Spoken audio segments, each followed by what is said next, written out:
रजीम। जल्दी से फटाफट सोचो, 2 मिनट रुक के आंखें बंद करके कल तुमने क्या पढ़ा था, फटाफट सोचो। जल्दी जल्दी, कल तुमने क्या क्या पढ़ा था, जल्दी बताओ बेटा। हाँ बेटा जल्दी बताओ, क्या क्या पढ़ा था बच्चों। Asking everyone of you.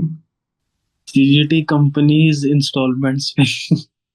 Sahib, और क्या सीजीडी पढ़ोगे? यार कैसी बातें करते हो तुम लोग। भाई हमने एक पढ़ा था सीजीडी के अंदर क्या क्या बात की थी, बात याद सुनना बच्चों।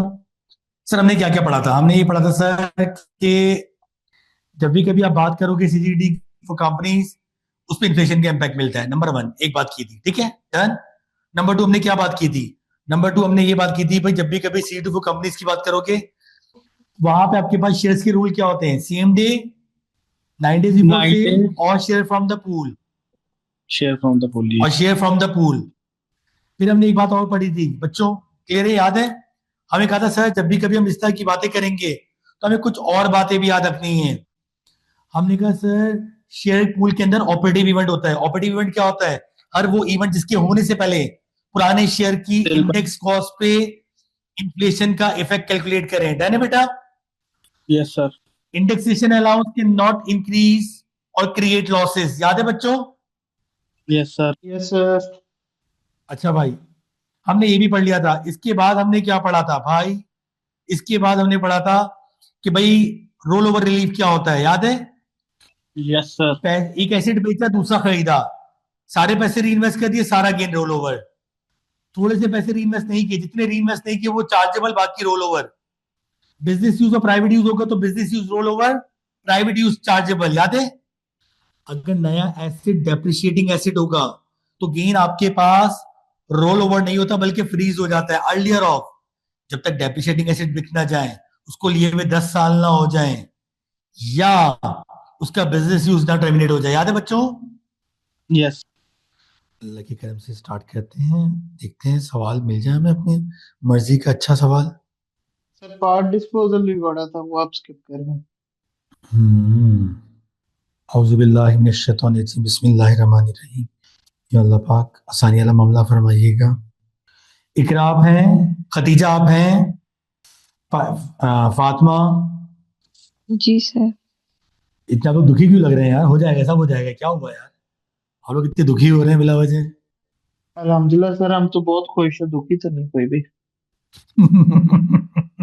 होना भी चाहिए भाई, अल्लाह ताला। ओके जी। कोर्टी केस, ल्यूना लिमिटेड, ठीक है, ल्यूना लिमिटेड, हमने कहा ठीक है कोई इशू नहीं है। Lunar limited had following transaction in shares during year ended 31 मार्च 2025, ठीक है। On 29 November 2024, lunar limited sold entire share holding of ordinary share in Pluto PLC for 53400। लो भाई, पहले अल्फाज पे गौर किया, सारे के सारे शेयर बेच दिए। क्या बेच दिए? सारे के सारे शेयर बेच दिए। मैंने कहा ठीक है सर। सर आप इस सारे के सारे पे इतना जोर क्यों दे रहे हैं, आप इन सारे के सारे पे इतना गौर क्यों दे रहे हैं, रीजन है इसका। हमने कहा ठीक है। Lunar limited had originally purchase this share in Pluto in June 2008 for 36,800। क्या हो गई ये शेयर की कॉस्ट सर कॉस्ट हो गई। बेचे कितने के हैं? 53,400 सर। 53,400। अच्छा सर आप एक बात बताएं, क्या यहाँ पे मैं मैचिंग रूल अप्लाई करूंगा कि नहीं करूंगा? जी बच्चों, क्या मैचिंग रूल अप्लाई होगा सर कि नहीं नहीं होगा? करेंगे, नहीं करें। भाई ये बोलिए कि नहीं करेंगे, क्यों नहीं करेंगे भाई? इनकी लॉजिक सुनते पहले। सर मैचिंग रूल तो तब होता है जब बहुत सारे शेयर में से कुछ शेयर बेचता, जब मैंने सारे ही बेच दिए तो मैचिंग रूल्स की जरूरत ही नहीं है। एम आई राइट और रॉन्ग बेटा? क्लियर है बच्चों? राइट। यस। क्या मैं साथ साथ वो भी निकाल लूं अपनी, क्या कहते हैं, सॉल्व भी कराता जाऊं, वरना फिर एंटी क्लाइमेक्स हो जाएगा, है ना? बेटा पेज नंबर को बता देगा, क्या पेज नंबर था, क्वेश्चन नंबर यही था बेटा? बच्चों यही था, नजर आ रहा है? चेक करो बच्चों, सबको चेक करो। Yes sir sir. थोड़ा सा जूम ज्यादा इज इट कर। All clear? यस। चेक करो बच्चों, क्लियर है? हाँ भाई अब क्लियर है बच्चों, यस सर क्लियर। सबको नजर आ रहा है? बिस्मिल्लाहिर्रहमानिर्रहीम। यस। ट्रांजेक्शन नंबर 1 कहते हैं, सेल प्रोसीड कितने हैं? हाँ बेटा, कितने सेल प्रोसीड? 53400 सर। कॉस्ट कितनी है? 36,800. कॉस्ट है 36,800।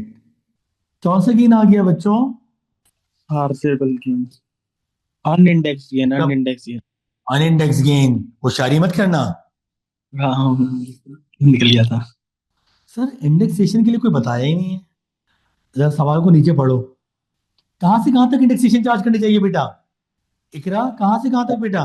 डेट ऑफ परचेज से डेट ऑफ Disposal. 17 17 तक सर। डेट ऑफ परचेज क्या थी, चेक करता हूँ। जून 2018। और बेचा कब है? सर 24 में तो इन्फ्लेशन होगी ही नहीं। क्या करूं, कहां तक कैलकुलेट करूं? 17 फातिमा, दिसंबर 17 सर। दिसंबर 17 तक। वेरी गुड बच्चों, निकालो बच्चों। सर 1,559। नहीं बेटा, कॉस्ट पे निकालते हैं मेरा बच्चा, कॉस्ट पे निकालते हैं। सर 618 बेटा कितना आ रहा है आंसर? मैंने भी कैलकुलेशन किया, बताना बेटा कितना आ रहा है? 0.283 And 6186 आ रहा है 10414। 10,400 yes. 6186 सर, ये इंडेक्स गेन हमारा 6186। 86। सही है बच्चों, क्लियर है? Yes sir. अच्छा भाई, क्लियर है बच्चों, डन है। एक बात समझ में आ गई, देखो सवाल करने का फर्क होता है। मैचिंग रूल कब लगाते हैं? जब बहुत सारी होल्डिंग में से कुछ बेच रहे हो, है ना बेटा? अच्छा भाई आ जाओ। On 30 November 2024, Luna Limited sold 10,000 of its shares in Neptune PLC for 26,000। किसकी है नेपट्यून? किसकी है नेपट्यून के अंदर? कितने शेयर बेचे हैं बेटा? 10,000. सर 10,000। सेल प्रोसीड भी 10,000 शेयर की गिवन है, जी sir. Less allowable cost. Sell proceed कितनी है? Luna Limited had originally purchased 16,000 shares in Neptune PLC on 10th May for 32,000। Sir 16 में से 10 बिक रहे हैं, मैचिंग रूल अप्लाई करेंगे कि नहीं करेंगे? करेंगे. करेंगे सर, गए मेरा नेट गया। हाँ भाई, 16,000 में से कितने शेयर बेचे हैं बेटा? 10,000। 10,000. 16 में से कितने बेचे हैं बेटा? 10,000। क्या पूल बनाना पड़ेगा? सीएमडी कोई शेयर है, चेक करो। नहीं सर। सर ये कौन सा नहीं। सवाल है? कोई 9 दिन पहले क्वेश्चन परचेज ही किए होगा। हो? हाँ बेटा, आ सर, गया आ एक गया, बस मिनट। आ गया। तो थोड़ी सी लेटेंसी चल रही है, स्क्रीन अलग है ना, तो थोड़ा सा आपके पास जो है ना गैप रहेगा, 2 सेकंड होगा बस, ठीक है? ठीक sir. On 30th November 2024, Luna Limited sold 10,000 of its shares in Neptune PLC for 26,000, ठीक है? Luna had originally purchased 16,000 shares in Neptune PLC on 10 May 2010 for 32,000।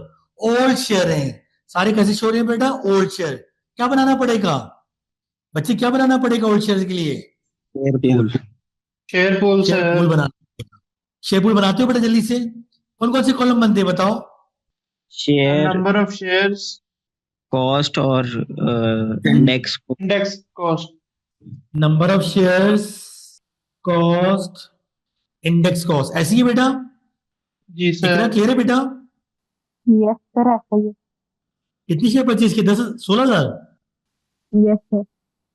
Okay यार, इसके बाद कोई ऑपरेटिव इवेंट हुआ है? कोई नए शेयर परचेज किए इसके बाद? नहीं। कोई राइट इश्यू हुआ है? नहीं। नहीं सर, कुछ भी नहीं हुआ। अब क्या करें?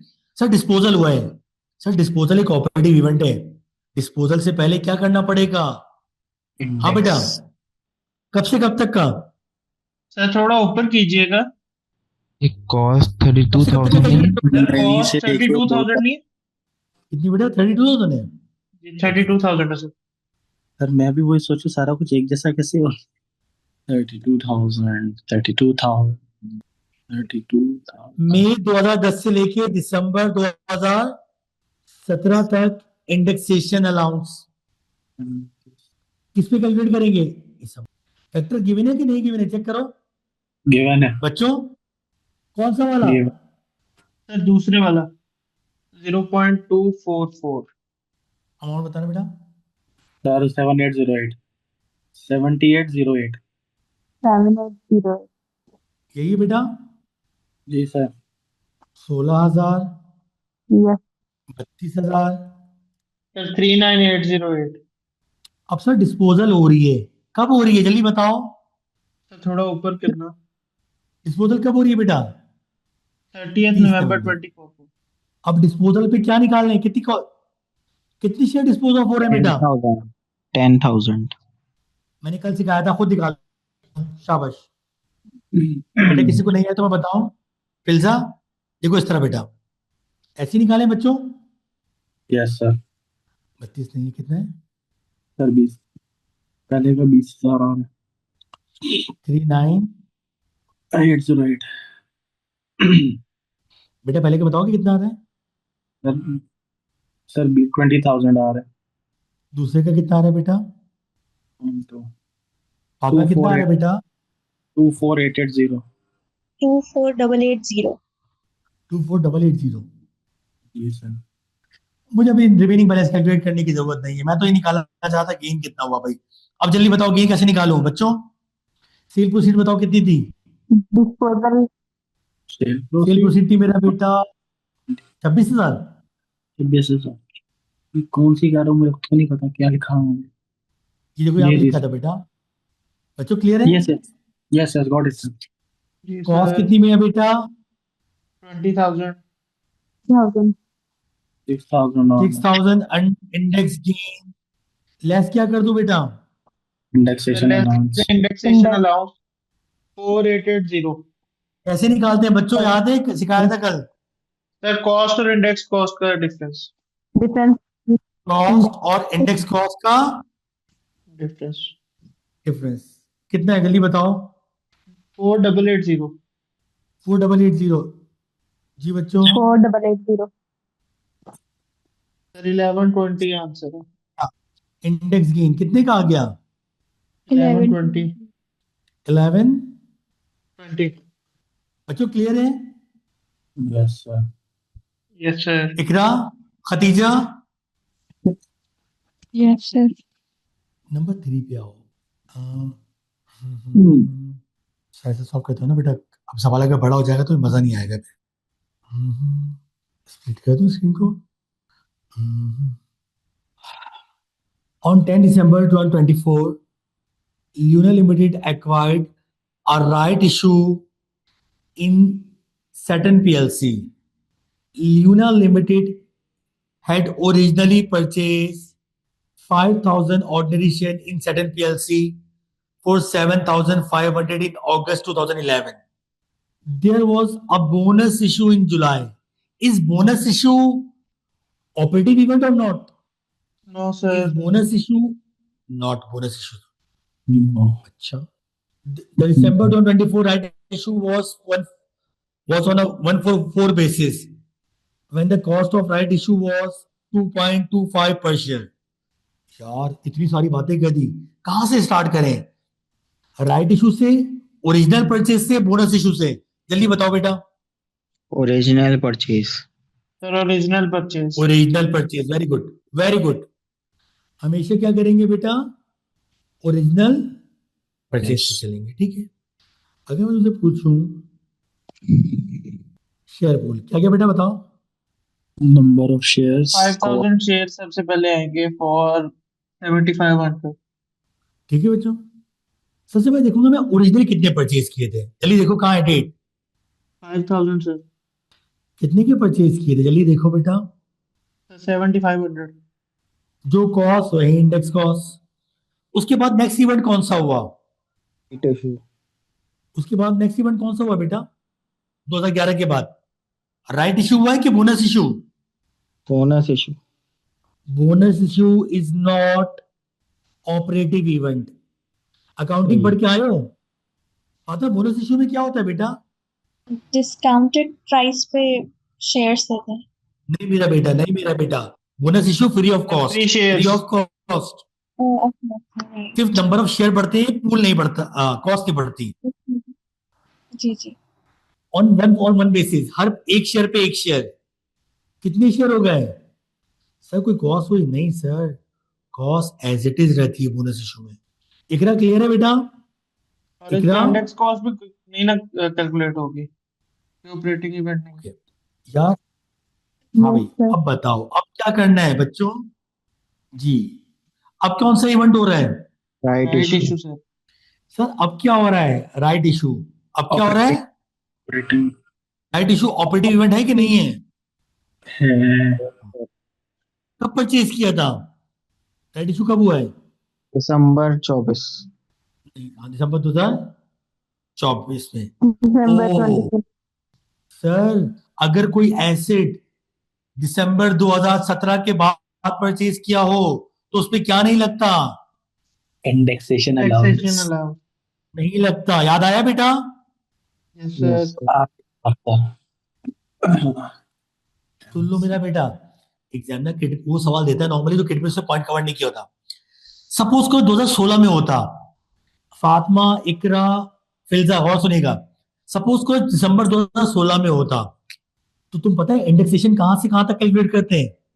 16 से बोनस इशू 17। को काउंट नहीं करते, अगस्त 2011 से 16 कैलकुलेट करते हैं, क्योंकि बोनस इशू तो ऑपरेटिव इवेंट है ही नहीं। क्लियर है? अच्छा, राइट इशू किस किस बेसिस पे हुआ चेक करो। 1 और 4। हर एक पे ऑन ऑफ 144 बेसिस, हर चार पे एक। कितना हो गया बेटा? 2500. और शेयर 2 25. कितना बन रहा है ये 2500 बताओ? कॉस्ट कितनी? 5. 2500 right issue 5625 यही आ रहा है बेटा, and चेक कर लो। 5625 यस। सर 5625। हमने देखा सर। क्लियर है बच्चों? क्लियर है जी सर। सर। बच्चों सबको क्लियर है ये बात? Yes sir. अब कोई आपसे पूछे कितने की कॉस्ट है, क्या बताओगे? ये टोटल 12,500 की कॉस्ट है ना बेटा? 12,000 यस सर। सर 13,125 की कॉस्ट नहीं। कॉस्ट तो 12,500 हाँ शेयर बेटा, की है ना। हाँ। अच्छा, कितने शेयर्स की कॉस्ट है? टोटल कॉस्ट में लगा कुछ कॉस्ट कितनी चाहिए बेटा? बच्चों आप 12,500 बोलो, की। क्लियर है सबको? जी सर। बच्चों Yes, sir. Yes, sir. इकरा आप बोले बेटा। Yes, sir. Clear है. हम नेक्स्ट करते हैं मेरा बेटा। On 10th February 2025, Luna Limited shareholding in Asteroid PLC was taken over by Comet PLC।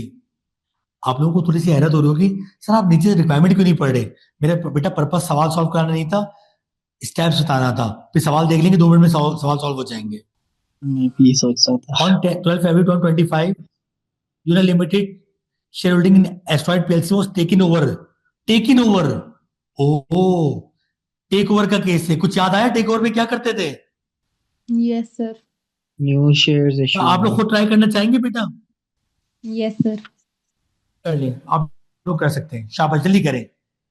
आप सब कर सकते हैं बेटा इसको, यकीन करें। ये आप लोगों का जो बैच है ना, मुझे हमेशा याद रहेगा मैंने किन नामसाइब हालात के साथ जो है ना आप लोगों का बैच लिया है। जी बच्चों, कह रहे ओरिजिनली कितने शेयर थे लिख लो अपने पास।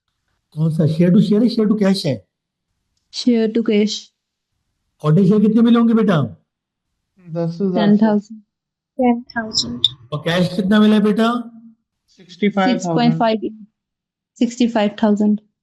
शेयर की वैल्यू कुछ गिवन है क्या बेटा? Sir, 4.5.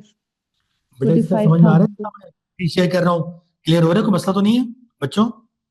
No, sir. नहीं सर। क्लियर है बच्चों? Yes, sir. होए होए, जब शेयर और कैश मिले तो फातिमा क्या करते हैं, क्या रूल बताया था? वी ट्रीट लाइक अ जी, we treat like a, Part जब शेयर की जगह disposal, शेयर sir. और कैश मिले, पार्ट डिस्पोजल। वेरी गुड, ये ए बन गया। ये क्या बन गया? ए। जैन याद है बेटा? जी सर। कितना बेटा? 19,500. ओरिजिनल कॉस्ट लेते ना बेटा, क्या ओरिजिनल कॉस्ट है कहीं? हाँ ये रही। 33,000. और एक बात नोट कर लो, कौन सी कॉस्ट गिवन है? Index cost. Index कौन सी cost. कॉस्ट है? इसका Index मतलब cost. इन्फ्लेशन का इफेक्ट ऑलरेडी अकाउंटेड फॉर है। Yes, sir. सी इंटू ए, ए क्या है? Cash. Upon cash plus market value of shares, ऐसी है बच्चों? Yes, sir. 19,500 19,000 500 500. 45,500 final gain. Calculate कर बेटा एक दफा दोबारा। 65 अपॉन 110 to 33,000 19,500 जी सर। 19,500 45,500 45 500 डन है बेटा? Yes, sir. बच्चों Yes, सबको sir. क्लियर है बेटा? फखर, फैजान, हसीब, जी सर क्लियर है। यस सर हसीब है क्या बेटा? हसीब है क्लास में? नहीं हसीब नहीं है। अच्छा, और फैजान है बेटा? फैजान, जी जी मैंने बताया जी। अच्छा बेटा सवाल पे देख लें, आ जाओ जल्दी आ जाओ। आ जाओ सर सवाल। Identify by clicking on the relevant box will whether each of the following statement concerning the indexation allowance is true or false. Indexation allowance can reduce true again to nil, true true but not create a loss. True, sir. तिलू Indexation allowance can increase an unindexed loss. क्या False. unindexed loss को False. increase कर सकता है? False. False. What is Luna's chargeable gain on sale of Pluto Limited shares? निकाल चुके थे पहले, शाबाश। मैं खाली वहां पे निकाल के आए थे। कितना था बेटा? पर प्लूटो का 1 है 2 है 3 है। चेक कर लो बेटा, मुझे क्या पता। मैंने नंबर वाइज किया, मैंने नाम नहीं लिखा हुआ। सर प्लूटो पे 2 आते हैं, उन दोनों को ऐड करके आंसर आ रहा है 6186 दो है बेटा, प्लस दो है क्या? 1120। Yes sir. प्लूटो में दो कहाँ से आ गए बेटा? नहीं, प्लूटो में एक है, 2 है।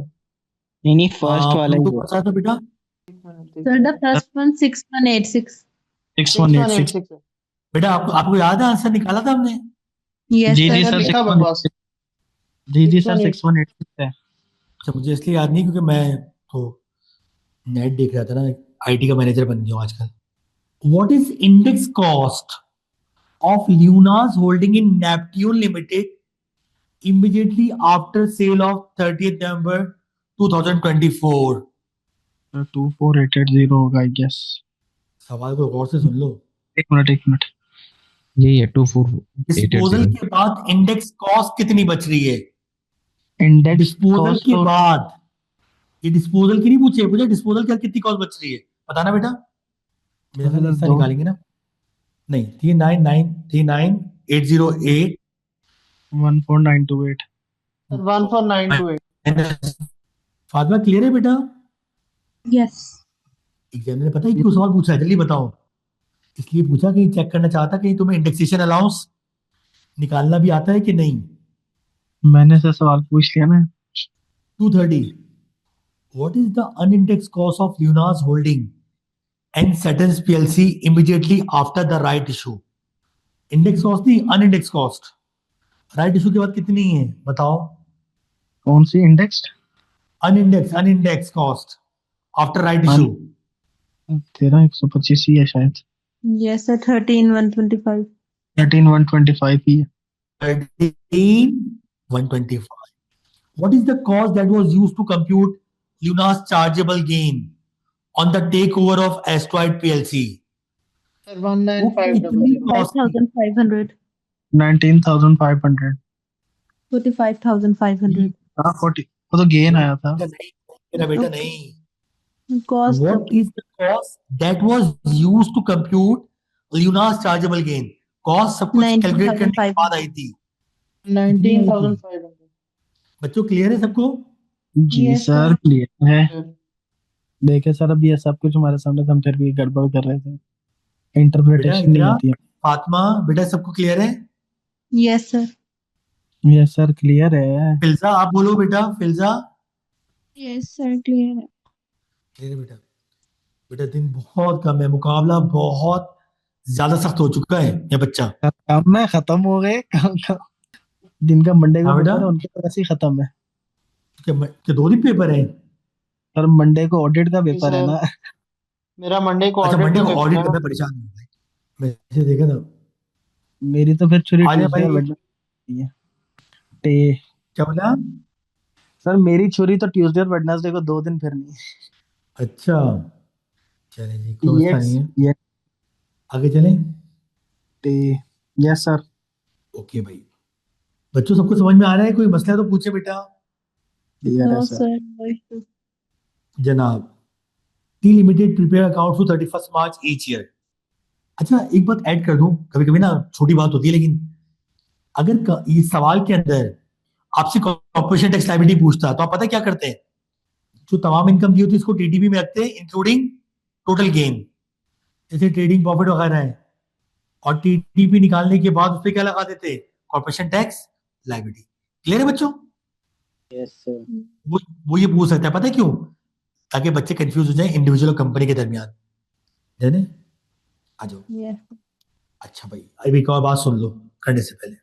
जब भी डिस्ट्रक्शन का केस आएगा बच्चों, जब भी डिस्ट्रक्शन का केस आएगा, treat like roll over relief. मैं आगे कुछ नहीं बोलूंगा। डिस्ट्रक्शन का जब भी केस आएगा, treat like roll over relief. Done है बच्चों? Yes, sir. फुली री इन्वेस्टेड सारा रोल ओवर, पार्टली री इन्वेस्टेड जितना री इन्वेस्ट नहीं किया वो चार्जेबल, बाकी रोल ओवर। बिजनेस और private use, business use roll over, private use chargeable. याद है ना बच्चों? ठीक है, Yes, sir. आते हैं। और डिस्ट्रक्शन के केस में एक और बात याद रखना, sale proceed equal to insurance proceed. Sale proceed equal to insurance Insurance proceeds. proceeds. बच्चों सबको याद रहेगा? Yes, sir. चलते हैं। Tape limited prepare account 31 March, in the 31 March of 25 I had the following events related to chargeable asset. ठीक है, receive insurance proceeds. लो भाई, आप बता रहे हो, हमें तो पहले से पता है कि जितना इंश्योरेंस के पैसे मिलेंगे वो in December 25 as a result of destruction of the freehold warehouse in flood date month. ठीक है, द वेयरहाउस ओरिजिनली कॉस्ट 140 है ना बेटा? हमने कहा ठीक है, कोई इशू नहीं है। And had an index cost of 155। यार क्यों मैं पागलपना करूं, पहले कॉस्ट लेस करूं फिर इंडेक्सेशन लेस करूं? क्यों ना डायरेक्ट क्या लेस कर लूं? Indexation cost. Next cost sir. एक ना इसको ना इंडेक्स कॉस्ट कहते हैं बेटा, इंडेक्सेशन अलाउंस कहते हैं उसको बेटा, इंडेक्स कॉस्ट। ठीक है बेटा? Index. Yes, sir. 150 है नहीं बेटा? 25,000 सर आपने ऐसा क्यों किया? सर आप, अगर मैं 140 लेस करता ना बेटा, सुन लो, एग्जाम में ना कुछ भी हो सकता है। इंडेक्स कॉस्ट में से कॉस्ट को माइनस करोगे तो क्या आ जाता? Indexation allowance. Allowance. बच्चों क्लियर है? इंडेक्स गेन आ Yes. गया? अच्छा मेरा बेटा, अब सुनो काम की बात। टे limited had purchase a new warehouse for 162,000। Oh, एक बेचा दूसरा लिया, कौन सा relief? Rollover. All over sir. ऐसे कितने आए थे? 180. 180 पार्टली री इन्वेस्टेड। री इन्वेस्ट कितने किए? 162. 162। क्या सारे री इन्वेस्ट किए कि थोड़े से किए? थोड़े थोड़े से करें। बहुत। जितना री इन्वेस्ट नहीं किया That will be वो chargeable. immediately, direct charge 18,000. बाकी Rollover relief. Rollover 7,000. क्लियर है बच्चों? Yes Yes, sir. सर। मेरा बेटा सबको क्लियर है? कोई बताएं, कोई डाउट है थोड़ा सा भी? सर रोल ओवर रिलीफ का बारे में है। मेरा बेटा देखो, टोटल गेन 25 का था, अगर मैं सारे पैसे री इन्वेस्ट करता यानी 180 या 190 तो सारा गेन तो रोल पूरा ओवर इतना हो होगा। जाता। सही है। अभी वो मैंने बेस एक कॉस्ट 180 जो आया होती लेकिन है, 162 री इन्वेस्ट किया। हाँ बेटा, जो बेस कॉस्ट होगी वो 180 में से माइनस करके आएगी। अब रिपीट करोगे मेरा बेटा? सर जो रोल ओवर के बाद में हम बेस कॉस्ट निकालते हैं, बेस कॉस्ट हम्म वो 180 में से माइनस होगी अब। नहीं नहीं नहीं नहीं, नई एसेट की कॉस्ट से, नई एसेट की कॉस्ट से। अच्छा भाई, क्लियर है बच्चों? फातिमा, फिल्जा, खतीजा, क्लियर है बच्चों? Yes, sir. Mm-hmm. Yes, sir. अब क्या निकालेंगे? Base cost. बेस कॉस्ट के लिए क्या करते हैं? Baseless cost new asset value. हाँ बेटा, कैसे निकाले बच्चों? Sir, new asset value less rollover हाँ भाई, कितनी है? relief. 1 62, 162,000, 7,000, 162. 55,000. बच्चों सबको क्लियर है? Yes, sir. जी सर क्लियर है।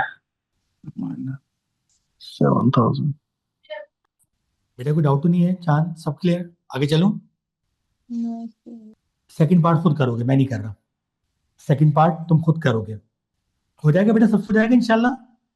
Yes, sir. हो गया. यस सर, होगा होगा। बेटा मैं इरेज कर दूं ना ताकि इकरा बेटा समझ में आ रहा है? Filza, Yes, sir.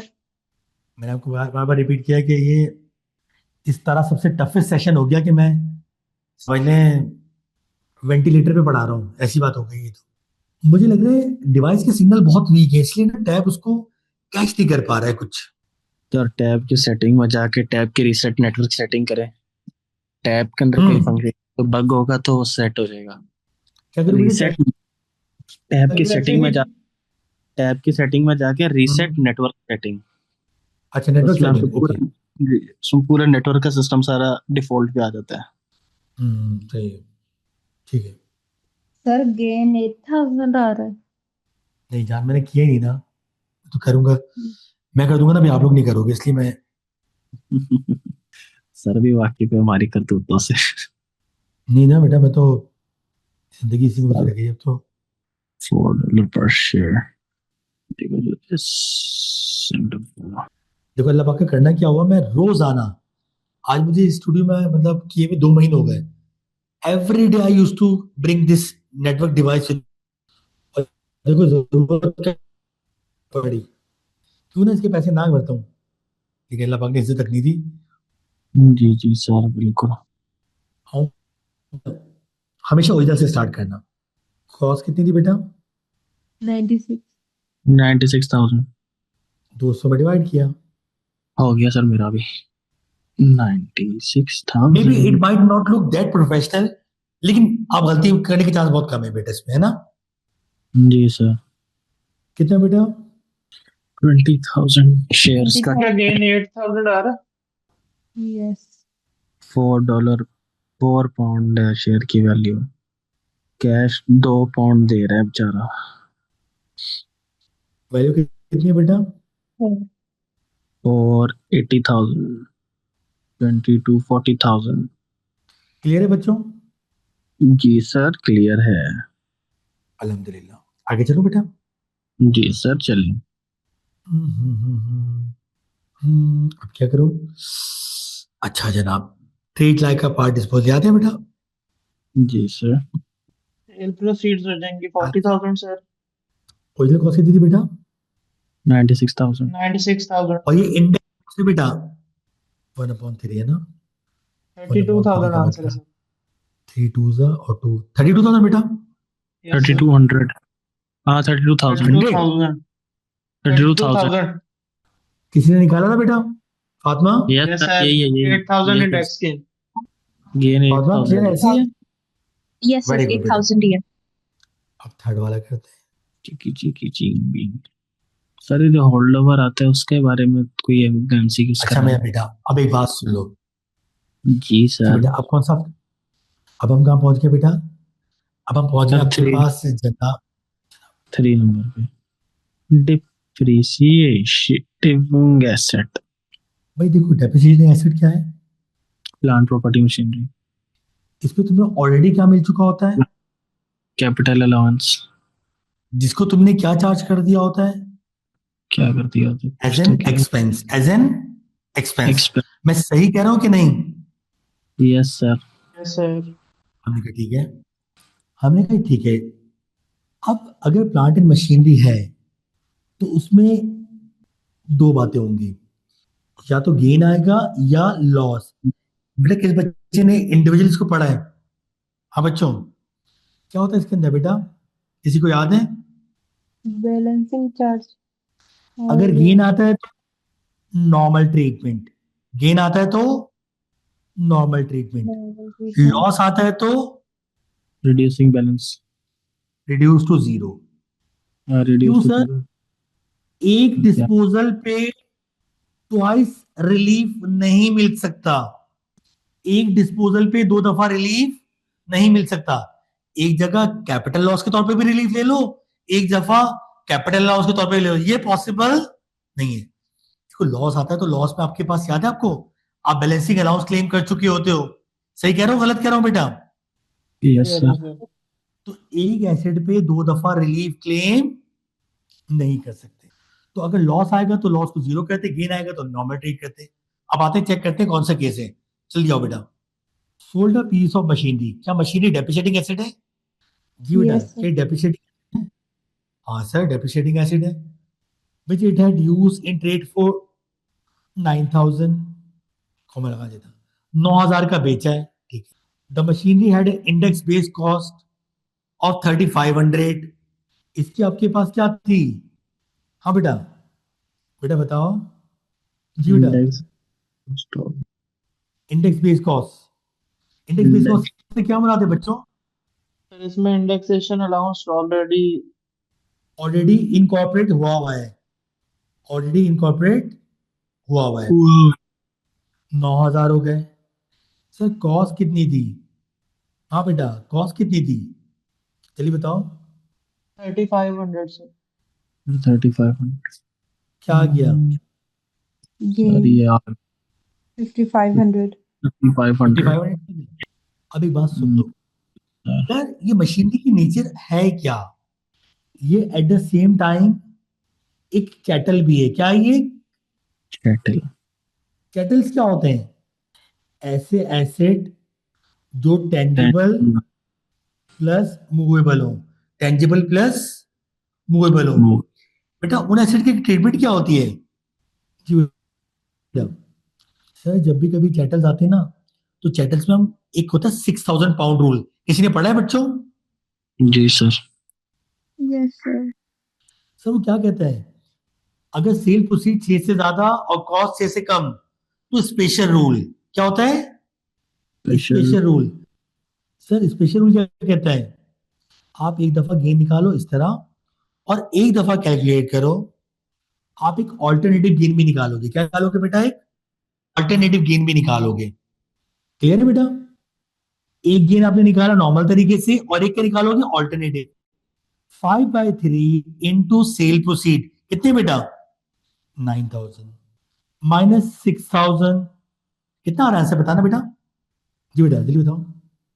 5000 इन दोनों में से जो भी क्या होगा, लोअर ऑफ एक्चुअल गेन और ऑल्टरनेटिव गेन, इनमें से जो भी लोअर होगा वही आपका आंसर होगा। तो what should be the answer? Gain कितना ट्रीट करो बेटा? 5000 बेटा याद रहेगी ये बात? और ये अगर जब भी कभी 5/3 कहाँ से रखा? सर ये हाँ बेटा, रिपीट करवा। बेटा जब भी कभी चैटल्स होंगे ना, तो चैटल्स के अंदर नॉर्मल का मतलब क्या होता है? 6000 पाउंड रूल। क्या मतलब होता है 6000 pound rule? Sir 6000 pound rule क्या कहता है? अगर सेल प्रोसीड और कॉस्ट दोनों 6 से कम हो एग्जाम, दोनों 6 से ज्यादा हो नॉर्मल कैलकुलेशन, और अगर एक 6 से कम हो और एक 6 से ज्यादा हो, तो दो केस होते हैं, एक गेन का केस और एक लॉस का। याद है बच्चे? इकरा पढ़ा हुआ है ना बेटा? जो गेन का केस होता है उसमें क्या करते हैं, नॉर्मल गेन निकालो और कंपेयर कर लो। 5/3 into gross proceeds minus 6000, 9 minus 6 3, 3 into 5/3 कितना आ गया? 5000। दोनों में से जो भी गेन हो उसका क्या ले लो? लोअर हो। बेटा याद रहेगा फिल्जा? सर सर 5/3 ये आपने हाँ बेटा, फॉर्मूला में लिखा है, कहाँ नहीं 6000 से लिखा पहले मैंने? माइनस से पहले। किया तो है बेटा। Gross proceeds okay, gross proceed. Minus 6000 into 5/3 आ तो गया मैं बेटा? इकरा क्लियर है बेटा? यस सर, क्लियर है। Khatija, Khatija, I don't think she is there. Fatima आप बोले? जी सर, क्लियर है। अच्छा भाई ये भी हो गया। 4 पढ़ लो बेटा, खुद करो, कर सकते हो तुम। अच्छा सवाल है। सर सवाल के अंदर मैंने आपको एक बेसिक कैलकुलेशन सिखाई थी, कुछ याद आ रहा है बेटा? Sold a plot of land which it held as an investment for whatever. पूरा प्लाट बेचा है कुछ पार्ट बेचा है? Plot of land part. नहीं नहीं बेटा नहीं। The land had been acquired in June 2004 20,000। Sir ये पूरा प्लॉट बेचा है इसने या नहीं, पूरा लैंड बेचा है? हाँ बेटा, ये जो लिखा हुआ plot of land. Part of land बोलता ना, जानबूझ के गाया था कि बच्चे कंफ्यूज हो। मेरे हाथ आ टोनी जाएगा। Had spent 2000 on draining the land. ये क्या है? इंसिडेंटल कॉस्ट है, इम्प्रूवमेंट कॉस्ट है, क्या है ये इम्प्रूवमेंट। बच्चों? हाँ बेटा, इकरा क्या है ये? Improvement movement. इम्प्रूवमेंट कॉस्ट कितना बेटा? दो। कौन सा गेन आ गया बेटा? Index gain index next. And index gain. 23,000। इस पर अलाउंस लेंगे। यार इंडेक्सेशन अलाउंस एक साथ निकाल दो दोनों का, या अलग अलग निकालना पड़ेगा बच्चों? कोयल अपना माइक बंद करो। बेटा जी इंडेक्सेशन सर। अलाउंस अलग अलग निकालो, एक साथ निकालो। अलग अलग क्या निकाल बताया था लो। कल? अलग अलग। एक्विजिशन कहाँ से कहाँ तक निकालते हैं बताओ? डेट ऑफ परचेज से लेके दिसंबर 17 तक। ये सेल तक, अगर सेल पहले हो गई तो। सेल तक। डेट ऑफ इम्प्रूवमेंट से सेल। और अगर अर्ली है तो 2017 तक निकालो भाई, जल्दी शाबाश। मैं देख रहा हूँ कैसे कर रहे हो आप लोग। ये कॉस्ट में 20,000 लेंगे, 22,000 लेंगे। पागल हो गए कि दोनों पे अलग अलग निकाल लो। 20 लो। परचेज कब किया था? अक्टूबर से लेके 0.342 बेटा। जी यस सर। सर। 0.342 आंसर आता है 6840। 6840। ये 0.214 है सेकंड का। हाँ यस, 0.214 है। -428। सर 15,732। 15,732। बच्चों सबको क्लियर है? Yes sir. जी सर ये क्लियर है। सर ये जो नंबर 3 वाला था ना वो थोड़ा सा खराब हुआ, बाकी सारे ठीक है। शेयर्स वाले, इंडेक्सेशन वो तो बेटा अलाउंस। इंडिविजुअल नहीं पढ़ा हुआ ना तुमने, अगर इंडिविजुअल पढ़ा हो तो ये भी 2 मिनट में हो जाता। हाँ वो मैं भी बच्चों क्लियर करूंगा है? बैठ। अच्छा। Yes sir. In the year to 31st March, TAIL will dispose of an investment property which will realize a loss. The company wants to know how this loss can be relieved. Capital loss है, या तो current year की capital gain से set of करें, या carry forward कर लें, लेकिन ओनली अगेंस्ट द गेन, है ना बेटा? ऐसी है। Yes sir. जी सर। अब आए खुद सवालों का जवाब दें मुझे। 233 का जवाब दें, क्या होगा? सर 232 भी है ना ऊपर, कि वो कर लिया था। चार्जेबल गेन और loss arising on take over. Sir 8000 gain 8,000 था। लोअर ऑफ लेंगे शायद। 5,000 था ना, 5,000। 5000 टी। नहीं नहीं, 234 का। हाँ 5000 आ रहे हैं ना, मशीनरी है ना। 230। हाँ यस। अच्छा उसका तो 5,000 है।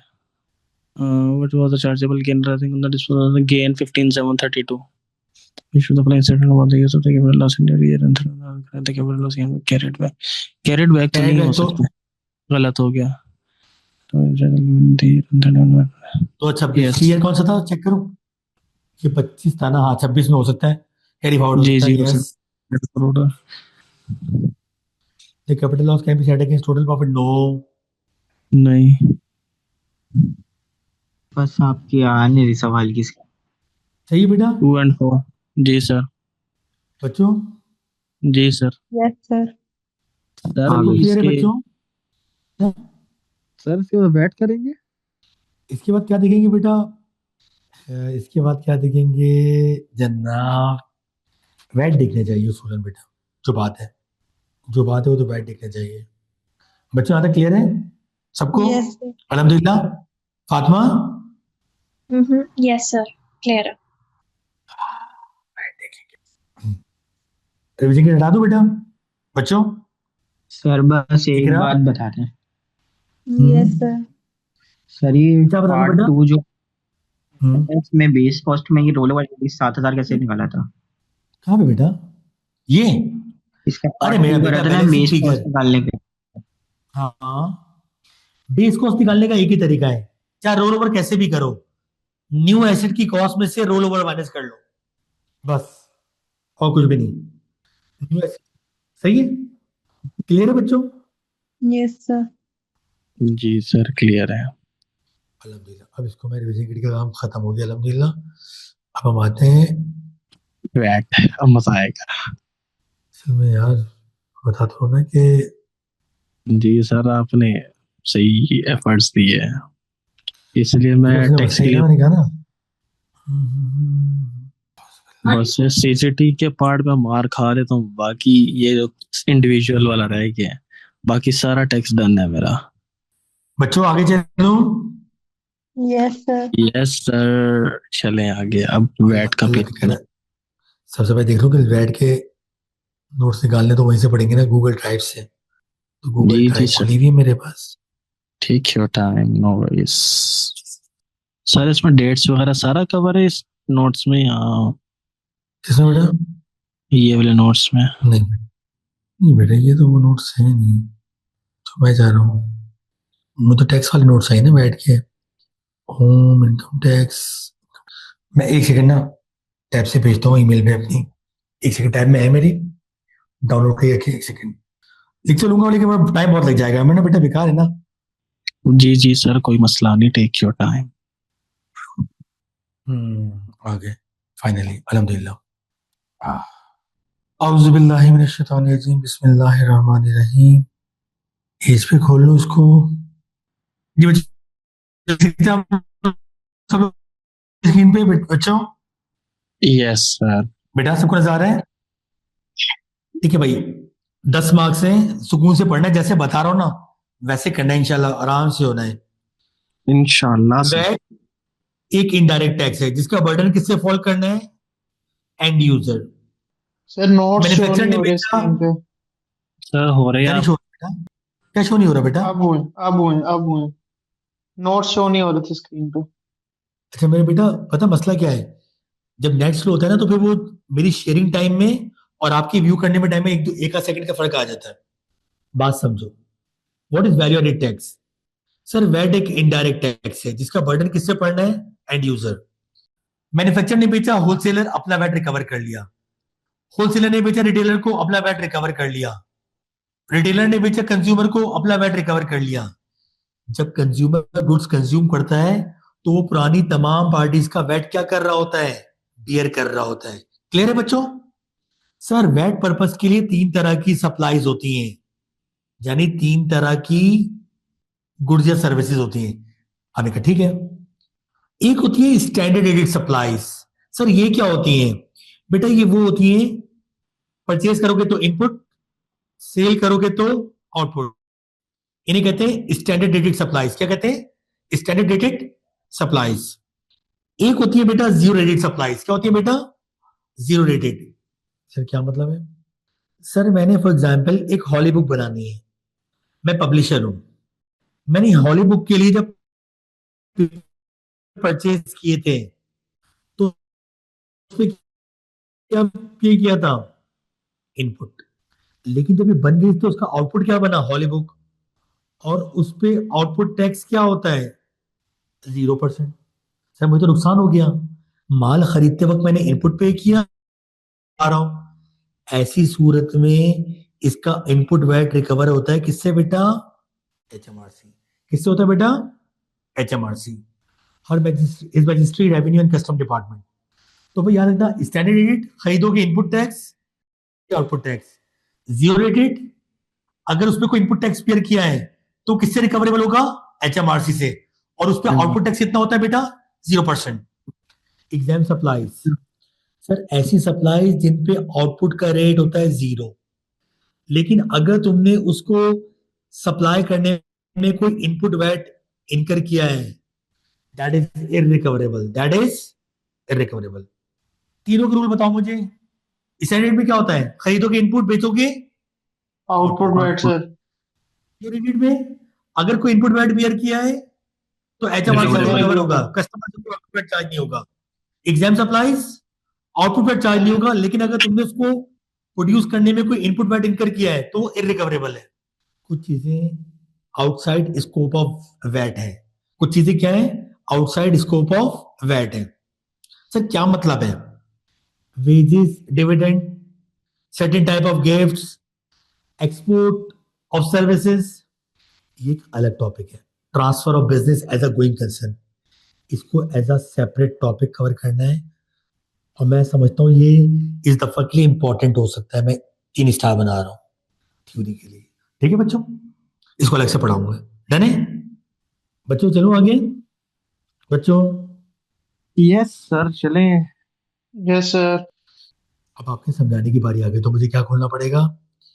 स्क्रीन स्प्लिट करनी पड़ेगी। क्या आपको नजर आ रहा है बेटा? सर जी सर। Yes sir. मैं पेज ऑन कर लूं। बिस्मिल्लाह। अब आ जाओ वैट की रजिस्ट्रेशन पे। किस पे बेटा?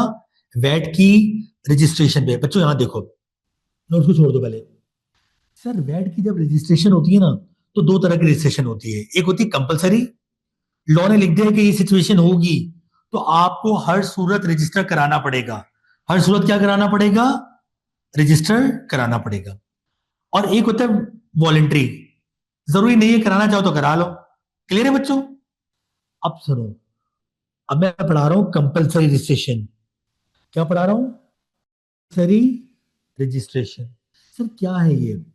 बेटा बात समझो, हर बिजनेस जो रजिस्टर्ड नहीं है वो स्टार्ट ऑफ बिजनेस से हर मंथ के एंड पे चेक करेगा कि कहीं मेरी सेल 90,000 से एक्सीड तो नहीं कर गई है।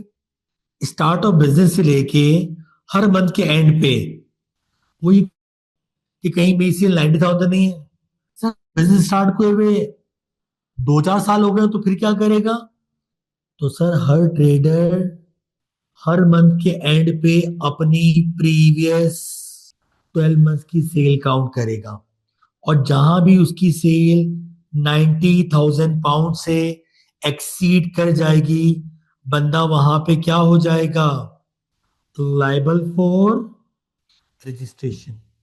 अगर बिजनेस स्टार्ट हुए 12 महीने नहीं हुए तो हर मंथ के एंड पे चेक करेगा, लेकिन अगर 12 महीने एंड हो गए तो हर मंथ के एंड पे प्रीवियस 12 मंथ्स की एग्रीगेट सेल, कितनी एग्रीगेट सेल, जैसे मैं जून में काउंट कर रहा हूं तो कहां से काउंट करूं, कहां तक देख रहे हो?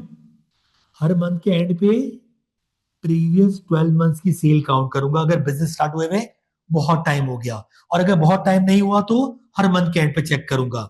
जहां पे मेरी सेल 90 से क्रॉस हुई, मुझे 1 महीने के अंदर अंदर एचएमआरसी को नोटिस देना है। क्या देना है?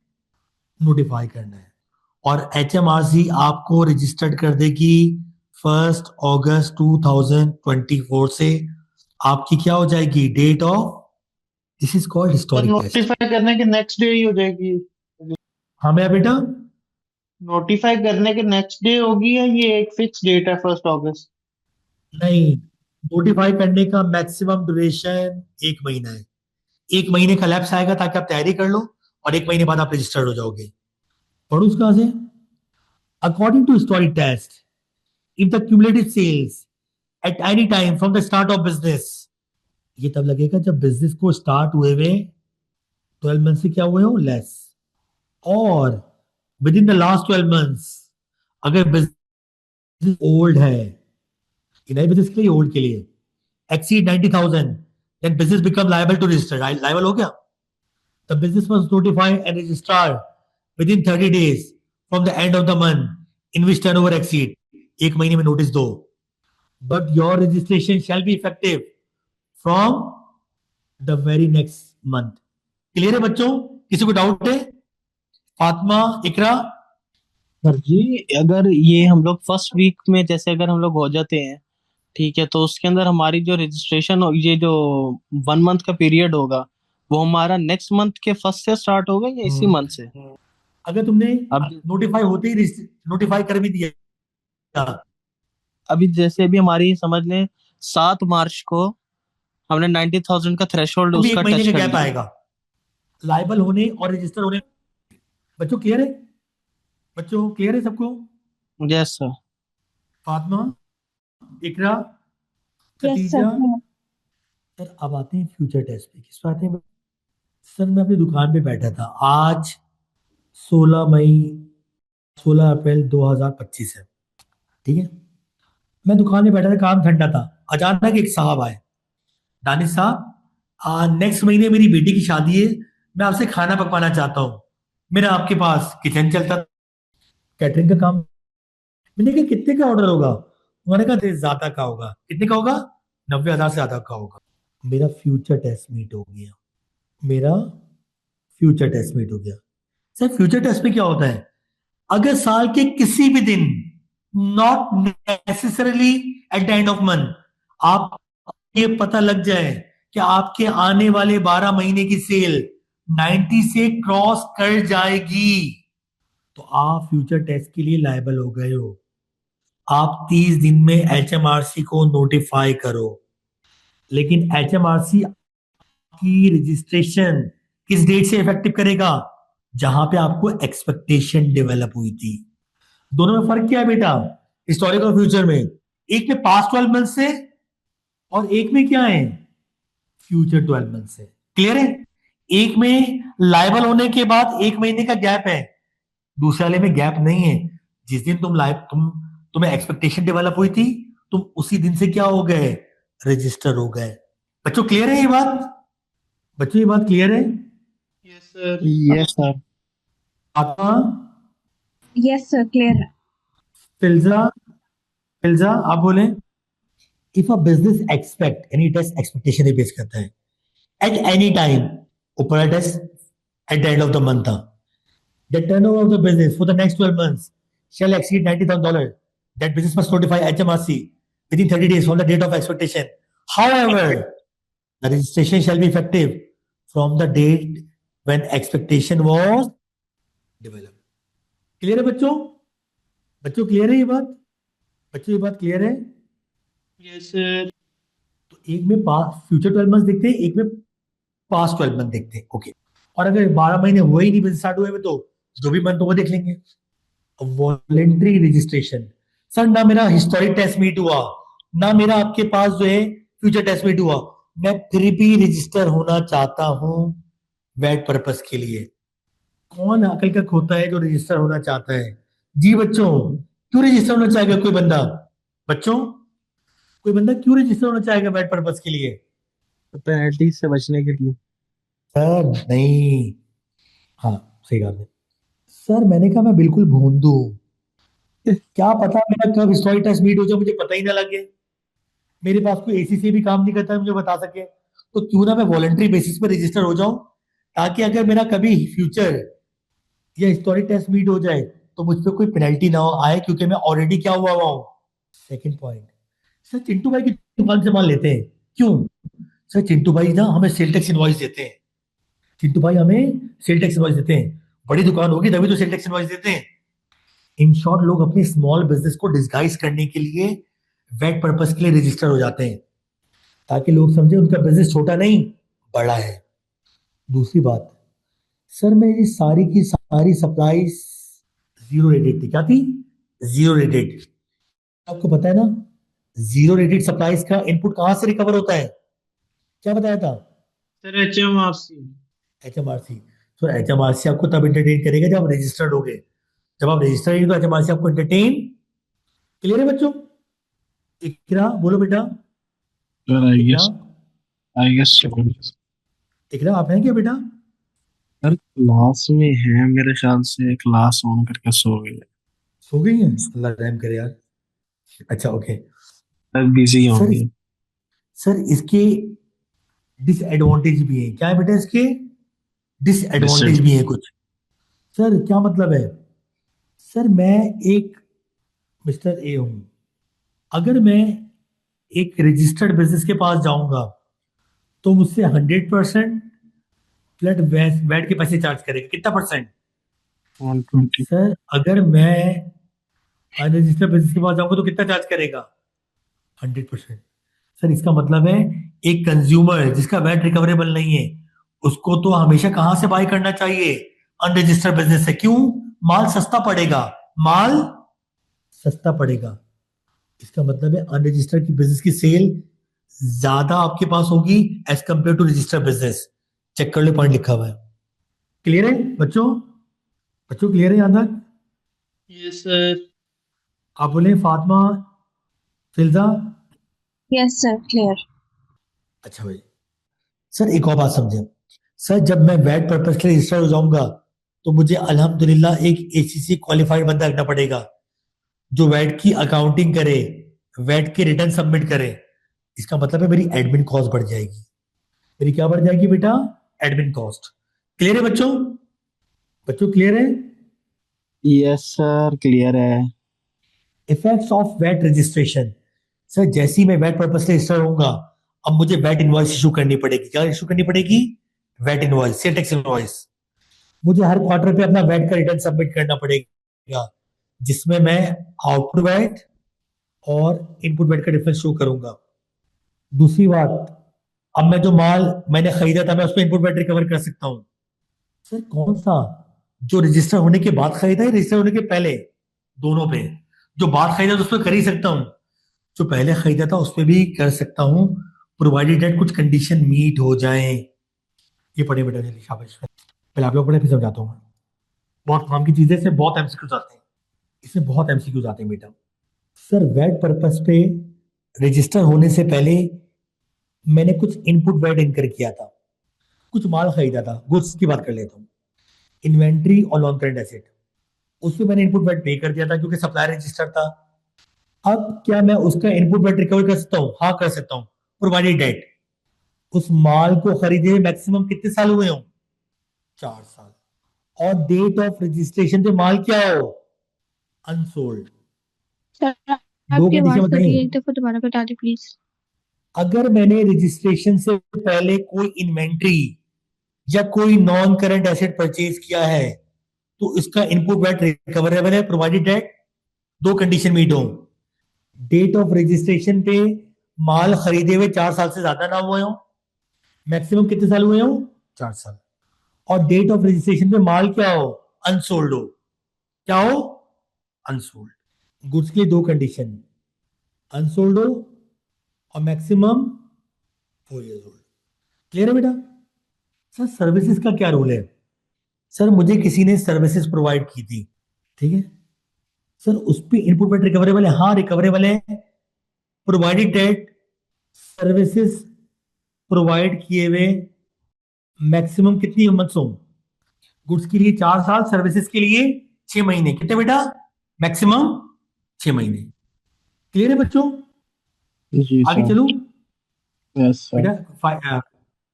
जैन तुम बोलो, फैजान तुम बोलो बेटा। यस हाँ सर यस चलें। सर, चलें आगे। बैठ के नोट्स मिल गए, बैठ के पहला करे। सर एग्जाम खट में नहीं। बेटा एक साथ नहीं हो सकते ना, 2 मिनट में। पहले मैं अपने वाले करा दूं बेटा, समझ लो, थोड़ी देर कॉन्सेप्ट बना लो ना बेटा, सही है? सही है सही है सही है। एक साथ नहीं हो सकते ना बेटा, वो असल में ना उसके लिए फिर पूरा मैं थ्योरी पढ़ाता रहूं, 2 घंटे तुम भी थक जाओगे, मैं भी थक जाऊंगा। बच्चों यहाँ तक क्लियर है? आगे चलूं बच्चों? Yes sir. आगे चलूं बेटा? अच्छा आ जाए। अब आ जाए टैक्स पॉइंट। क्या आ जाए बेटा? Tax point. देखो वैट पर्पस के लिए टैक्स पॉइंट का मतलब क्या है? टैक्स पॉइंट वो डेट है जहां पे ट्रांजैक्शन वैट पर्पस के लिए कंप्लीट होगी।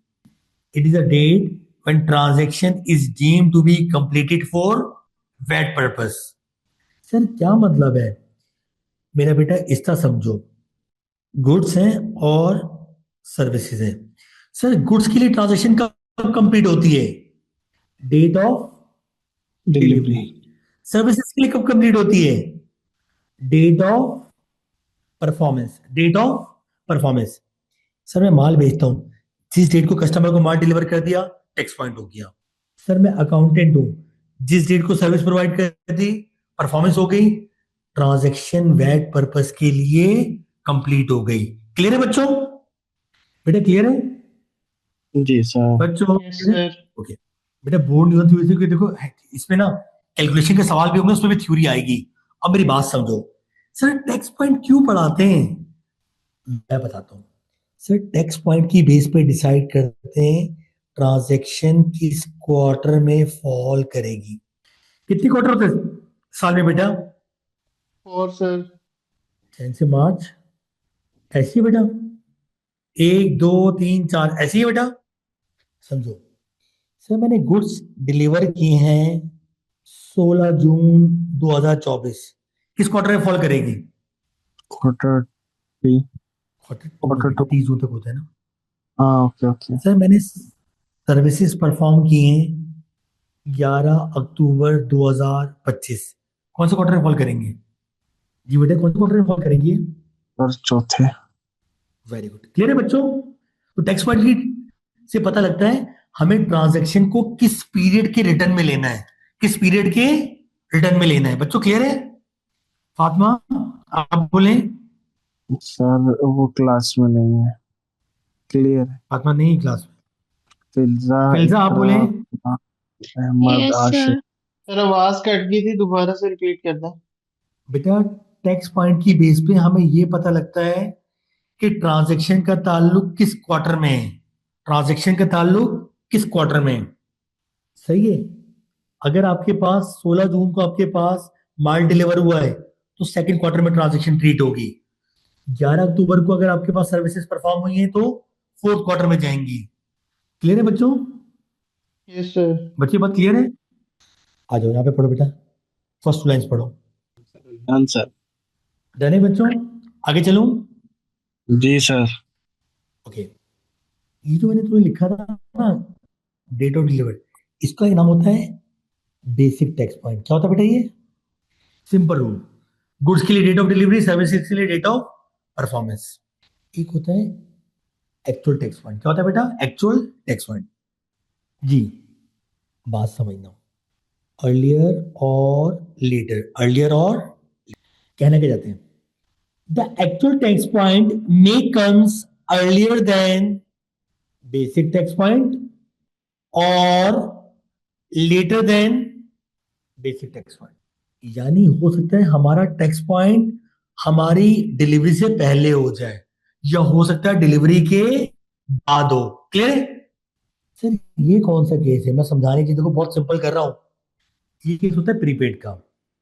इफ पेमेंट इज रिसीव्ड और invoice is issued before date of delivery, अगर अगर तो पेमेंट रिसीव हो गई या इनवॉइस इशू हो गई बिफोर डेट ऑफ डिलीवरी, तो आपका टैक्स पॉइंट हो जाएगा earlier of date of receipt और डेट ऑफ इनवॉइस। मैं एक छोटी सी एग्जाम्पल दे रहा हूं, बात समझ दो। सर मैं होटल में गया, मुझे कराची आना था। मैंने कराची आने से 10 दिन पहले 20 जून को मैरियट होटल के अंदर एक रूम बुक कर लिया और उनको पैसे भी दे दिए। मैं आके रुकूंगा जुलाई में, लेकिन क्योंकि मैंने एडवांस दे दिया है परफॉर्मेंस से पहले, तो मेरा एक्चुअल टैक्स पॉइंट क्या होगा? Earlier of date of receipt और डेट ऑफ इनवॉइस। क्लियर है बच्चों? होटल वाले अपना रेवेन्यू रिसीट के मुताबिक बुक करेंगे। जी बेटा सर। क्लियर है यहाँ पे? जी सर। टैक्स पर्पस के, अकाउंटिंग पर्पस के नहीं, tax. Next, if invoice is issued within 14 days of delivery slash performance, then invoice date shall be tax point. Then invoice date shall be tax point. Sir क्या कह रहे हैं? बात को समझो, बात को समझने की कोशिश करना। हाँ एक सेकंड, एक सेकंड ठीक है बेटा। जी जी सर। बैटरी लो हो गई है भाई, तुमने इतना बढ़वा लिया कि बैटरी लो हो गई। एक सेकंड बेटा, एक सेकंड, मैं इंतजाम कर दूंगा। सर कल क्लास आप मॉर्निंग में लेंगे या इवनिंग के अंदर ही? यानी ये मैं तुम्हें बताता हूँ, 2 मिनट का वेट करेगा तो बेटा। ओके अच्छा, तुम लोग क्या पूछो बेटा, जल्दी बताना। तुमने क्या बात पूछी है बच्चों? सर मैंने पूछा है कि आप कल की क्लास मॉर्निंग में लेंगे या इवनिंग के अंदर ही? अल्हम्दुलिल्लाह, शुक्र है, मैं तो डिसअपॉइंट हो गया था। बेटा अभी मैं 5 मिनट सोच के बताता हूँ, 5 मिनट दे मुझे, ठीक है? देखो बात समझो, मैं तुम्हें इसको यूके के मुताबिक समझाता हूँ। यूके में टैक्स क्वार्टर का एंड होता है, बताओ टैक्स का। मार्च, जून, सितंबर और दिसंबर। सही कह रहा हूं बेटा? जी सर। सर आज 27 जून थी, मैंने एक सेल की। मैंने क्या की? एक सेल की। मैंने कहा अगर मैंने आज इनवॉइस कर दी ना तो इसका वैट पेबल का हिसाब किताब आज ही करना पड़ेगा, पहले सेकंड क्वार्टर के अंदर। मैंने कि काम करता हूँ, मैं इनवॉइस को थोड़ा लेट कर लेता हूँ, मैं इसकी इनवॉइस ना नेक्स्ट वीक इशू कर दूंगा ताकि जुलाई का क्वार्टर शुरू हो जाए। टैक्स वाले कहते हैं अगर ऐसा है तो ठीक है, लेकिन हम तुम्हारी इनवॉइस डेट को टैक्स पॉइंट मान लेंगे प्रोवाइडेड दैट तुम्हारा पीरियड मैक्सिमम कितने दिन हो, 14 डेज। कितने दिन हो, तुम डिलीवरी या परफॉर्मेंस के 14 डेज में इनवॉइस इशू कर दोगे तो तुम्हारी इनवॉइस डेट को ही क्या मानेंगे हम, टैक्स पॉइंट। यहां से पढ़ो बेटा, और शाबाश चेक करो, डन सर। ये लिखी है बेटा बात। जी जी सर, डन डन। अब आ गया वेट ग्रुप। क्या आ गया बेटा, वेट ग्रुप। ध्यान से पहले यहां देखो, मेरी बात समझो। एक ए लिमिटेड है, एक बी लिमिटेड है, जिस तीनों दोनों companies under common control of a है। क्या है, कॉमन कंट्रोल ऑफ ए है। ये चाहें तो ये तीनों कंपनी मिलके क्या बना सकती हैं, वेट ग्रुप। क्या बना सकती है बेटा, वेट ग्रुप। सिर्फ वेट ग्रुप बनने का मतलब क्या है, ये तीनों इस तरह ट्रीट होंगे जैसे कि ये तीनों अलग अलग नहीं बल्कि क्या है, एक सिंगल एंटिटी है। क्या है बेटा, एक सिंगल एंटिटी है। सर अगर सिंगल एंटिटी तो क्या होगा, आपस में जो भी सेल परचेज होगी, खरीदने वाला ना इनपुट बुक करेगा, बेचने वाला क्या नहीं बुक करेगा, यानी आपस में जो ट्रांजेक्शन होगी ए बी और सी की, उनमें वेट को इग्नोर करेंगे। अगर आपने क्या फॉर्म कर लिया, वेट ग्रुप। सर जब वेट ग्रुप नहीं बना था, एक वेट रिटर्न इसका जाता था, एक वेट रिटर्न इसका जाता था और एक वेट रिटर्न इसका जाता था। कितने रिटर्न जाते थे, 3। कितने, अगर आप वेट ग्रुप बना लोगे तो वेट ग्रुप के अंदर क्या होगा, एक सिंगल रिटर्न जाएगा। क्या जाएगा, एक सिंगल रिटर्न जाएगा, जिसमें ए बी और सी तीनों के क्या होंगे, आउटपुट और इनपुट होंगे। क्लियर है बच्चों, तीनों के क्या होंगे, आउटपुट माइनस इनपुट। सही बच्चों, यस सर। अच्छा एक और बात समझो। सर क्या ग्रुप में मौजूद तमाम कंपनीज को ज्वाइन करना जरूरी है, नहीं, वेट ग्रुप इज ऑप्शनल। हो सकता है सी का दिल्ली जा रहा, सी ज्वाइन ना करे, सिर्फ ए और बी मिलकर बना लें। क्लियर है बच्चों, जी सर। एक और बात सर, जब एक रिटर्न जाएगा तो जिम्मेदारी किसकी होगी, इनमें से कोई भी क्या बन जाएगा, रिप्रेजेंटेटिव मेंबर। क्या बन जाएगा बेटा, रिप्रेजेंटेटिव मेंबर। वो मेंबर आपके पास तमाम कंपनी के रिटर्न मिला के फाइल करेगा। सर जरूरी है होल्डिंग हो, नहीं, ये होल्डिंग भी हो सकती है और कोई सब्सिडरी या एसोसिएट भी हो सकती है। क्लियर है बच्चों। सर अगर वैट में कोई गलती होगी तो जिम्मेदार क्या होगा, सर ये सब लोग इंडिविजुअली और ज्वाइंटली लायबल होंगे एरर के लिए, इंडिविजुअली और ज्वाइंटली। क्लियर है बच्चों, ये पढ़ लिया। आओ जरा ये पढ़ो, शाबाश, अब इसको पढ़ो। Done sir. सर अगर इसके कंपनी अंडर अंदर कॉमन कंट्रोल, एक ग्रुप जो है वो सर्विस ग्रुप है और एक ग्रुप जो है वो गुड्स का बिजनेस करता है, तो इनके तो अकाउंटिंग वो sorry basic tax point different नहीं होंगे? हाँ हो सकते हैं, लेकिन टैक्स पॉइंट क्वार्टर रिटर्न तो क्वार्टर में ही जाएगा ना। टैक्स पॉइंट का ताल्लुक तो इंडिविजुअल ट्रांजैक्शन से, क्वार्टर से थोड़ी है। सही सर। परमानेंट एस्टैब्लिशमेंट यूके में होना जरूरी है। VAT group is treated as a single entity है ना। ये जो ग्रुप पीडीएफ रजिस्ट्रेशन आपकी is optional, not all members of the group have to join the VAT group. सही कह रहा हूं, goods and service supplied by one group company to another in a group. सही है, वेट पर्पसली इग्नोर करो। Inter group sale पे एक representative member होगा जो सबसे डेटा कलेक्ट करेगा इनपुट और आउटपुट का, और सिंगल वेट रिटर्न सबमिट होगा। तमाम कंपनी ज्वाइंटली लायबल है। एडवांटेज और डिसएडवांटेज पढ़ लो, समझ आ जाएंगे, मैं बता चुका बातों बातों में। Yes sir, done.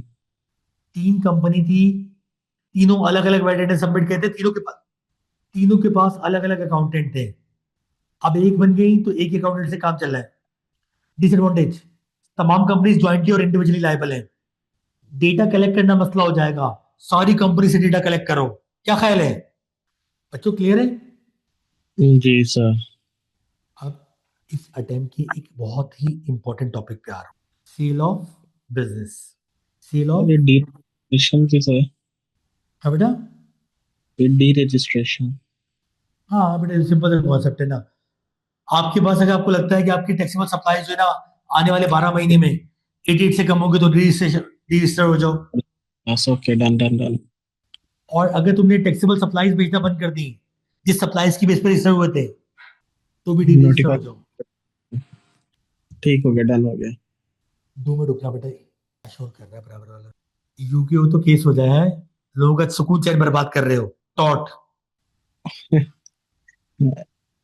ये तो है सर, वहां पे तो औलाद बाप बच्चों माँ बाप पे केस कर देते हैं। टच करो केस। देखो बेटा, पहले यहाँ देख लो, पहले यहाँ देख लो, समझ में आ जाएगा। अगर सेल ऑफ बिजनेस की बात करोगे, अगर सेल ऑफ बिजनेस की बात करोगे मैं बेटा, तो बिजनेस को करने के 2 तरीके हैं। एडिटर भाई यहाँ पे थोड़ा सा एडिट कर लीजिएगा। बिस्मिल्लाहिर्रहमानिर्रहीम। देखो बिजनेस सेल कर रहे हो तो 2 तरीके हैं। एक तरीका है पीसमील बेसिस, एक है गोइंग कंसर्न बेसिस। क्या है बेटा? एक पीसमील बेसिस और एक गोइंग कंसर्न। सर पीसमील का मतलब क्या है? मैं पूरी दुकान नहीं बेच रहा, बल्कि मैं इंडिविजुअल एसेट डिस्पोज ऑफ कर रहा हूं। क्या कर रहा हूं? इंडिविजुअल एसेट्स क्या कर रहा हूं? डिस्पोज ऑफ कर रहा हूं। सर क्या मतलब है इंडिविजुअल एसेट्स? सर फिक्सचर किसी को बेच दिए, फ्रिज किसी और को बेच दिया, सोफा किसी और को सेल कर दिया। This is called piecemeal basis. क्या बेटा? Piecemeal basis. अगर पीसमील बेसिस पे बिजनेस सेल करूंगा तो sale of non current asset पे क्या चार्ज होगा? आउटपुट क्या चार्ज होगा बेटा? Output tax. एक होता है गोइंग कंसर्न बेसिस पे। चिंटू भाई की दुकान थी, चिंटू भाई चले गए, मिंटू भाई को दे दी। दुकान अपनी जगह कायमो दाई में, दुकान अपनी जगह कायमो दाई में। This is called sale of business as a going concern. Sir यहाँ पे गुडविल सेल हो रही है। क्या सेल हो रही है? गुडविल। सर ये आउटसाइड स्कोप ऑफ वैट है। क्या है बेटा? आउटसाइड स्कोप ऑफ वैट है, प्रोवाइडेड दैट कुछ कंडीशंस मीट कर जाए। क्या कर जाए बेटा? कुछ कंडीशंस मीट कर जाए। सर क्या मतलब है, क्या कंडीशन मीट कर जाए? सर सेम बिजनेस हो, ये नहीं बिजनेस खरीदा था गारमेंट्स का, वहां पे गोश्त की दुकान खोल के बैठ गए, गोश्त की दुकान ली थी और गोश्त की ही चलाओगे। No significant break in trading. दुकान बिकी, 1 आध हफ्ते 2 4 दिन में खुल गई, ये नहीं 2 साल बाद खुल रही है। इसमें गुडविल ट्रांसफर नहीं होती। दुकान लेते ही नया बंदा बैठ गया है, that is sale of goodwill. Clear है बच्चों?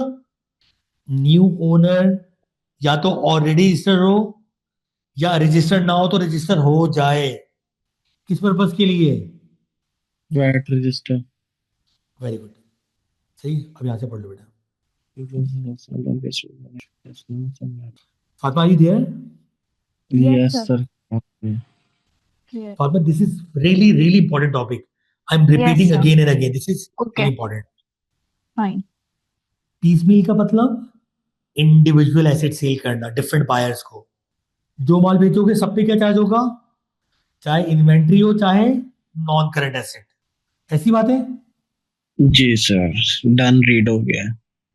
If a business transfer as a going concern, then it may be out of scope provided certain conditions are met. क्या? Business as a going concern बेचो, चलता रहे, trading में कोई break ना आए। जो दुकान बेची थी सेम दुकान चलती रहे, same business, same type of trade. का मतलब क्या है? नेचर ऑफ बिजनेस चेंज ना हो, या तो न्यू ओनर ऑलरेडी रजिस्टर हो या बाद में रजिस्टर हो जाए वैट पर्पस के लिए।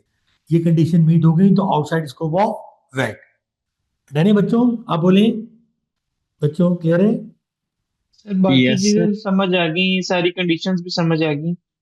ये outside of scope of VAT मतलब क्या है? इस पे कोई कैलकुलेशन करनी पड़ेगी इसका क्या? मतलब है मतलब वैट की कोई इनपुट आउटपुट की कैलकुलेशन नहीं होगी, खत्म बात। ठीक हो गया। डन है, बस ये मतलब है, सिंपल। दिल करे कर लेना कैलकुलेशन भी। अल्लाह। अच्छा अब बोले, क्या लगा मैं आप लोगों को थोड़ी सी तकलीफ दूं? कल आपसे मैं कहूँ कि तकरीबन 8:30 9 बजे अगर आप लोग आ जाए सुबह, तो क्या आ सकते हैं बच्चों? कोई मसला नहीं, सुबह मैं 4:30 5 बजे का उठा होता हूँ। Fatima? Yes, sir. No problem. मैं मैनेज कर लूंगी. हाँ बेटा, आज एक अब मैनेज कर लो क्योंकि देखो दिन कम रह गए। मुझे भी थोड़ी परेशानी हो रही है टू बी वेरी ऑनेस्ट। कल अगर देखो अल्लाह पाक ने हिम्मत दी ना, सुनो मेरी बात, कल अगर अल्लाह पाक ने हिम्मत दी तो हम कल बैठ के 5 क्वेश्चन करेंगे बेटा। सारे टॉपिक जो रह गए वो भी कवर कर लेंगे इंशाल्लाह। कैलकुलेशन भाई देखो आगे कैलकुलेशन है। अच्छा अगर आपको मैं आसानी कर दूं ना तो मैं आपको ना ग्रुप पे ना ये वेट वाइट नोट शेयर करता हूँ, आपके होंगे आपके ट्यूटर के, लेकिन बहुत शॉर्ट नोट है, बहुत ज्यादा जिसे कहते हैं ना रेलिवेंट है। तो आप अगर एक नजर से पढ़ लेंगे तो आपको मजा भी आ जाएगा और काम भी जल्दी हो जाएगा, है ना बेटा। मैं वेट के नोट शेयर कर देता हूँ आप लोगों को। सर जी अगर हम वैट रिवाइज करके आ जाते हैं, आप सिर्फ सवाल करा के थोड़ा सा आईएसटी रिव्यू करवा दें बस। मेरा बेटा बहुत मुश्किल हो जाएगा, तुम मेरी बात समझ गए। मैंने फिर भी परसों के लिए टॉपिक मैंने छोड़ा हुआ है पेंशन, बात समझो, अच्छा पेंशन बहुत अभी मुश्किल हो करवाना है? जाएगा। आई पे नहीं पूरा इसके, वहाँ पड़ा हुआ है, पोर्टल पे पूरा पड़ा हुआ है यार, 7 हाँ सवाल बस सॉल्व ठीक किए है, मैंने, मैं तो वो बार मैं वहां से कर लेती है 7 आईएसटी सवाल के मैंने मैंने भी सवाल। ये रिक्वेस्ट सवाल करनी देती थी है। कि कल की क्लास हाँ बोलो। मॉर्निंग में ले लें, क्योंकि मैंने शाम को फिर ऑडिट की भी रिवीजन करनी है, क्योंकि मेरा मॉर्निंग में पेपर है मंडे को। परसों हाँ करवा बहुत अच्छा लेंगे। हो जाएगा, देखो तुम्हारे लिए भी अच्छा हो जाएगा, जी सर। बहुत अच्छा हो जाएगा। ठीक है, ऐसा कर लें। जी जी सर डन है, कल चांद रात है जेन की। इंशाल्लाह हो जाएगा यार, देखो हमने तो अपनी तरफ से पूरी मेहनत कर ली अल्हम्दुलिल्लाह, अल्लाह पाक का करम अब है। बहुत सी चांद इंशाल्लाह रातें देखो, देख ली हैं, अब मस्त डर नहीं लगता चांद देखो रात से। देखो ना, हमने अपना इनकम टैक्स लाइबिलिटी कर लिया, कॉर्पोरेशन कॉर्पोरेशन और टैक्स इनकम कर लिया, 30 नंबर, प्लानिंग कर ली, इंशाल्लाह कल वैट हो जाएगा। और और क्या रह सीजीटी गया, भी तो हो गया, सीजीटी कंपनीज तीसरी वो कंपनी हो गया, वेरी गुड। हाँ मेजर पार्ट तो हो गया, आईएसटी और ये बात सीजीटी तो हो गया ना इंडिविजुअल बात। अल्हम्दुलिल्लाह। ठीक है ना, आईएसटी और आज आप लोग सीजीटी पोर्टल से कर लो बस, इंशाल्लाह हो जाएगा। क्यों नहीं होगा, इंशाल्लाह पेपर आराम से होगा, बहुत आराम से इंशाल्लाह। तैयारी जितनी की है ना सर, ये फिल्जा 70 क्लियर है बच्चों, नंबर फिल्जा, वाली। Yes, Filza sir. बेटा बस थोड़ी सी हिम्मत दिखा, 2 दिन है बस, दीवाना भर पढ़ लो बस, समझो दुनिया में कोई और काम नहीं है। आपको पता है मैंने बहुत सारे एसएससी के पेपर मैंने बताया भी था पहले, सिर्फ 24 घंटे पढ़ के ही पास किए हैं। तो you all can sir do it. और जी, ये ऐसा था कि सर कल जी मैं पेपर है। सुबह से शाम तक पीएम पढ़ रहा होता हूँ, शाम को फिर पीएम के बाद टीएक्स से रिवीजन करके फिर लेक्चर लेने बैठता हूँ, लेक्चर के बहुत बाद हिम्मत फिर करते पीएम। हैं। अच्छा कल दुबई में छुट्टी है क्या अभी, नेशनल नेशनल डे है दुबई का, जी सर, कब से। वो 31 और 2 को छुट्टी होगी। नहीं वन, हाँ 31, 1, 2 और 3 को, वन दो टू और थ्री दिसंबर को को, छुट्टी है, 2 दिसंबर को नेशनल डे है, तो 1, 2 और 3 को छुट्टी है। 1, 2, 3 डन है कोई इशू नहीं। ठीक है बच्चों, इंशाल्लाह मिलते हैं कल, ठीक है, डन है बच्चों, क्लियर है। जी डन करें ओके डन करें। सर। कितने बच्चे बता दो ताकि मैं उनको बता दूं, बाकी बच्चों कितने बच्चे अभी क्लास में। सर जी इकरा नहीं है, और फैजान, पता नहीं फैजान, फातिमा है, फिल्जा, फैजान, पता नहीं सर, नाम नहीं मुझे पता किसी के। हसीब भी और नहीं कितने है वो सर। बच्चे टोटल बता दो बस, सर सात, टोटल बच्चे 6 कितने, बच्चे, 6 है, कितने बच्चे बेटा। 6 है। मैं मीटिंग की आपको आईडी शेयर करो, स्क्रीनशॉट शेयर कर देता हूँ। हाँ मुझे शेयर कर दो ताकि बाकी बच्चों को बता दूं मैं, ठीक है डन है। Okay sir. 8:30 या 9 बजे इंशाल्लाह हम लोग मिलेंगे, ठीक है डन है। सर ये जो आपने वीडियो कहा कि कहेगा मैंने अगर तो एसएससी के, सर आपने जो कहा मैंने हाँ एसएससी के पेपर 24 घंटे में पास किए, 24 दिनों में। 24 आवर पढ़ के, 24, 24 घंटे पढ़ के। 24 आवर भाई क्या हो गया तुम्हें, 24 दिनों में तो कोई पास कर लेगा था। सही बच्चों, इंशाल्लाह कल मिलते हैं इंशाल्लाह, अल्हम्दुलिल्लाह, ठीक है ठीक सर। है बेटा। ओके सर, अल्लाह इंशाल्लाह। अल्लाह अल्लाह हाफिज। हाफिज।